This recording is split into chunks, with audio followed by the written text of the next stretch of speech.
Hi, this is Asia. Welcome to my channel అమ్మ నాన్న ఒక అమ్మాయి.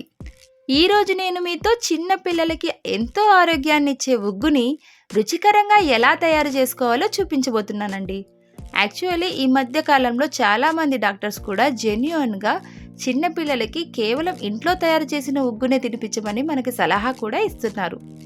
అందువల్లే నేను కూడా మా అన్నుకి 6 నెలలు పూర్తయినప్పటి నుంచి ఉగ్గుని ఇవ్వడం స్టార్ట్ చేశానండి.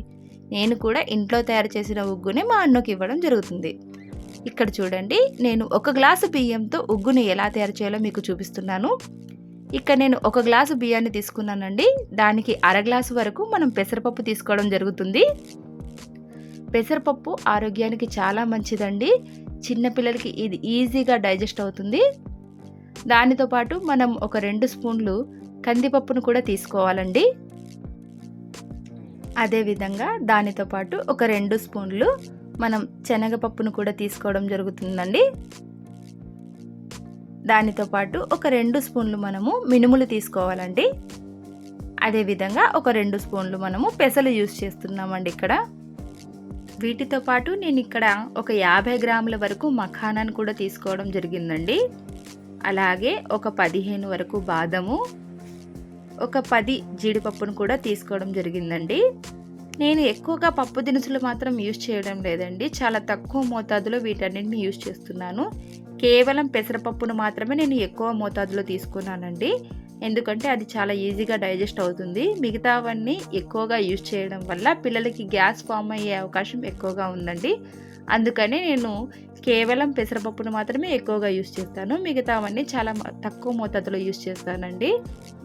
ఈ విధంగా వీటన్నిటిని కూడా మనం శుభ్రంగా 1కి 3 సార్లు శుభ్రంగా వాష్ చేసుకోవాలండి. ఈ విధంగా వాష్ చేసుకున్న తర్వాత ఒక పల్చటి గుడ్డ మీద మనం ఎండలో వీటిని ఆరబెట్టుకోవాలి. బాగా శుభ్రంగా ఆరిన తర్వాత మాత్రమే వీటిని మనము యూజ్ చేయాలండి. చూడండి ఎంత చక్కగా ఆరిపోయాయో ఇవి.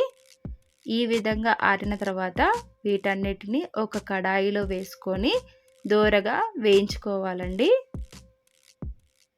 రెడ్డిష్ కలర్ వచ్చేంత వరకు కూడా మనం వీటిని వేయించుకోవాలి. దీనిలో మనము ఒక 1/2 టీ స్పూన్ వరకు జీలకర్ర, ఒక 1/2 టీ స్పూన్ వరకు వామును యూజ్ చేయాలండి. వీటిని యూజ్ చేయడం వల్ల పిల్లలకి డైజెషన్ అనేది బాగా ఉంటుందండి. ఈ విధంగా వీటన్నిటిని మనము దోరగా రెడ్డిష్ కలర్ వచ్చేంత వరకు వేయించుకొని పక్కన పెట్టుకోవాలండి. దానితో పాటు మనం ఇక్కడ చూపించిన విధంగా మఖానాను కూడా మనము ఫాస్ట్గా గరిటెని తిప్పుతూ వేయించుకోవాలండి. లేకపోతే అవి అడుగంటుకుంటాయి. అలాగే కాజు బాదాంని కూడా మనము అదే విధంగా రోస్ట్ చేసుకోవాలండి. ఈ విధంగా కరకరలాడేలాగా మనము మఖానాన్ని వేయించుకోవాలి. వీటన్నిటిని వేయించుకున్న తర్వాత మనం చల్లారనివ్వాలండి. వీటన్నిటిని కూడా అన్నీ చల్లారాక ఒక మిక్సీ జార్లో బాగా ఫైన్గా పౌడర్ చేయండి. చాలా ఫైన్గా రావాలి. ఈ విధంగా తయారు చేసుకున్న పౌడర్ మీకు 1 మంత్ వరకు నిల్వ ఉంటుందండి. ఒక ఎయిర్ కంటైనర్లో మీరు వీటిని స్టోర్ చేసుకోవచ్చు.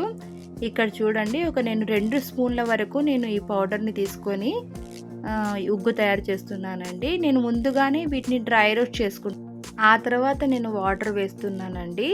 ముందుగానే డ్రై రోస్ట్ చేసుకున్నాకనే వాటర్ వేస్తున్నాను. లేదు మీకు ఇలా కష్టంగా ఉంది అనుకుంటే మీరు ముందుగానే వాటర్లో ఈ పౌడర్ని ఒక 2 స్పూన్ల పౌడర్ని వాటర్లో కలుపుకొని కొంచెం ఒక గ్లాస్ వాటర్లో కలుపుకోవాలండి. దాన్ని డైరెక్ట్గా మీరు స్టవ్ మీద పాత్రలో వేసి స్టవ్ ఆన్ చేసి కుక్ చేసుకోవచ్చు. Little bit of salt use చేయండి. ఎక్కువ సాల్ట్ యూజ్ చేయాల్సిన అవసరం లేదు. నన్ను అడిగితే అసలు సాల్టే యూజ్ చేయాల్సిన అవసరం లేదు. కానీ లేదు పిల్లలు తినడం లేదు అంటే చాలా తక్కువ మోతాదులో సాల్ట్ మాత్రం యూజ్ చేయండి.